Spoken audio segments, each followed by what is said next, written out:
السلام علیکم ناظرین، میں ہوں خلیل اللہ جکھرو، آپ کا میزبان، اور آپ دیکھ رہے ہیں خلیل اللہ جکھرو چینل۔ تو آج کا جو میرا ٹاپک ہے وہ ہے ملکی معیشت اور اس کے حوالے سے کیے جانے والے اقدامات۔ پاکستان کی معیشت جو ہے وہ جب سے 3.5 سالہ حکومت عمران خان صاحب کی گئی ہے اس کے بعد سے اسٹیبل نہیں ہو سکی۔ اس کے بعد سے ڈالر کے ریٹس مسلسل گر رہے ہیں، اسٹاک ایکسچینج مسلسل کریش کر رہی ہے، اور اس کے علاوہ جو فورن ریزروز ہیں، جو فورن ریزروز ہر کنٹری کے ہوتے ہیں تاکہ جو ہے ملکی معیشت کو سہارا دے سکیں، اور ان کو زر مبادلہ کے ذخائر بھی کہتے ہیں، وہ جو ہے مسلسل گر رہے ہیں۔ ان کی جو ایک لمٹ ہوتی ہے جہاں سے اگر وہ زیادہ گر جائیں تو پھر ملک دیوالیہ کر دیتا ہے۔ تو اس حوالے سے پاکستان کی معیشت جو ہے وہ بہت ہی زیادہ انسٹیبل سچویشن کے اندر ہے، اور اس کی مین وجہ جو ہے انسٹیبل سچویشن کی جو مین وجہ ہے وہ یہی ہے کہ پاکستان کے اندر انسٹیبلٹی ہے، پولیٹیکل انسٹیبلٹی جو ہے وہ معیشت کے اوپر بہت زیادہ اثر انداز ہوتی ہے۔ وہ کس طرح سے کہ جو فورین انویسٹر ہوتا ہے یا ڈومیسٹک اندرونی انویسٹر ہوتا ہے، اس کو چاہیے ہوتی ہے سرٹینٹی، اس کو چاہیے ہوتا ہے اعتماد۔ اس کو اگر اعتماد نہیں ہوتا تو وہ اس مارکیٹ کے اندر جو ہے وہ اپنی جو اماؤنٹ ہے، اپنا جو اس کا کیپٹل ہے وہ انویسٹ نہیں کرتا۔ تو اس وجہ سے اگر کسی مارکیٹ کے اندر پیسہ انویسٹ نہیں ہوتا، کسی اکانومی کے اندر اگر کہیں سے انویسٹمنٹ نہیں ہوتی، تو الٹیمیٹلی کیا ہوتا ہے کہ وہ اکانومی جو ہے کولیپس کرنے کی طرف جا رہی ہوتی ہے، اور وہاں پر جو ہے معاشی مسائل جو ہے وہ دن بدن بڑھتے جاتے ہیں۔ بالکل اسی طرح سے پاکستان میں جیسے ہی اپریل غالباً 10 اپریل کو جیسے ہی معاملہ ہوا، پچھلی گورنمنٹ چلی گئی، اس کے بعد سے کیا ہوا کہ اسٹاک ایکسچینج جو ہے وہ کریش کر گئی۔ اس کے علاوہ فورن ریزرو جو ہیں وہ بھی کم ہوتے گئے، اور اپنا یہ ڈالر کا ریٹ بھی مسلسل بڑھتا گیا۔ تو جیسے ہی ڈالر کا ریٹ بڑھتا گیا تو ملکی قرضے جو ہے وہ بھی بڑھتے گئے اس کے ساتھ ساتھ، کیونکہ ہمیں ڈالر میں ریٹرن کرنا ہوتا ہے۔ آئی ایم ایف کو، ورلڈ بینک کو، یا کسی بھی کنٹری سے اگر ہم نے کوئی گرانٹ لیا ہوا ہوتا ہے تو وہ ہمیں ڈالرز کے ریٹ میں ہی ملتا ہے، اور ڈالرز کی صورت میں ہی ہمیں وہ ریٹرن کرنا ہوتا ہے۔ تو اب ہوا کیا ہے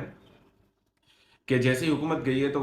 جو بہت ہی بڑی کمپنیز تھی یا انویسٹرز تھے، انہوں نے دیکھا کہ اب اس کنٹری کے اندر جو ہے اسٹیبلٹی تو ہے نہیں، اب پتہ نہیں ہے آگے کون سا سیٹ اپ آئے گا، اب پتہ نہیں ہے ملک کے اندر کون گورنمنٹ بنائے گا، اب پتہ نہیں ہے وہ گورنمنٹ جو ہے وہ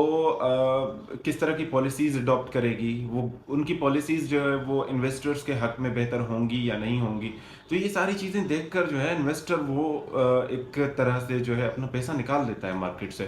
تو ہوا یوں کہ ایک اچھا خاصا ملک چل رہا تھا، اکانومی سنبھل گئی تھی، اکانومی ابھی ہماری جو ہے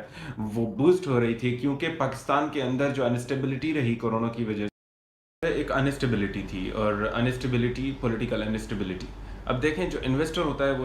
وہ چاہتا ہے کہ انہیں اسٹیبل اور ایک پیسفل ماحول ملے، ٹھیک ہے، اور ان کو یہ بھی چاہیے ہوتا ہے، سیکیورٹیز چاہیے ہوتی ہے وقت کے حکمران سے، کہ وہ جو ہے انوائرمنٹ جو ہے اس طرح کا کریٹ کریں گے کہ ان کے بزنس کو جو ہے فروغ مل سکے۔ اچھا، اس میں ہوتا یہ ہے کہ ایک انویسٹر جو بھی ہوتا ہے، ڈومیسٹک ہو یا انٹرنیشنل ہو، فورینر ہو، وہ جس بھی کنٹری کے اندر آ کر جب انویسٹ کرتا ہے تو وہ چاہتا ہے کہ مجھے جو ہے انٹرسٹ ملے۔ اس کو انٹرسٹ تو ملتا ہی ہے، لیکن اس کے انویسٹ کرنے سے کیا ہوتا ہے کہ وہ باہر سے پیسہ لاتا ہے، باہر سے پیسے لا کر جو ہے کسی کنٹری کے اندر جو ہے ڈومیسٹک مارکیٹ کے اندر جو ہے وہ جو ہے انویسٹ کرتا ہے۔ جیسے ہی وہ انویسٹ کرتا ہے تو باہر کا پیسہ چونکہ اس کنٹری کے اندر آتا ہے، اس کنٹری کے اندر آ کر اس کنٹری کی جو اکانومی ہے وہ اسٹرینتھن ہوتی ہے، وہ مضبوط ہوتی ہے، پاورفل ہوتی ہے۔ وہ اس لیے کہ فورین ریزرو جو ہیں، فورین کرنسی جو ہے کسی کنٹری کے اندر آ جاتی ہے، اور اس کنٹری کو جو ہے وہ کنٹری اس جو ہے فورین ریزروز کو، اس فورین کرنسی کو وہ کنٹری اس طرح سے یوٹیلائز کرتا ہے کہ وہ اپنے جو اس کے اخراجات ہوتے ہیں یا اس نے قرضے لیے ہوتے ہیں وہاں وہ ریٹرن کر سکتا ہے ان ساری چیزوں کو، اور بھی بہت زیادہ فوائد ہوتے ہیں۔ کسی کے بھی انویسٹر کے انویسٹمنٹ کرنے سے کیا ہوتا ہے کہ اس کنٹری کے اندر جابز کریٹ ہوتی ہیں تو جو بے روزگار لوگ ہیں ان کو روزگار ملتا ہے۔ اس طرح سے مجموعی طور پہ یہ سب کا بھلا ہوتا ہے، سب کے فائدے میں ہوتا ہے۔ لیکن اب پاکستان کی اس ٹائم جو کنڈیشن ہے وہ اس طرح کی ہے کہ پاکستان کے اندر انویسٹر جو ہے وہ انویسٹ نہیں کر رہا ہے۔ اس کی مین وجہ یہی ہے کہ یہ جو سیٹ اپ بنایا گیا ہے، جو پچھلے 2 مہینوں سے جو ہے یہ سیٹ اپ چل رہا ہے، یہ سیٹ اپ جو ہے اس کے اوپر انویسٹر کو ٹرسٹ نہیں ہے، یقین نہیں ہے،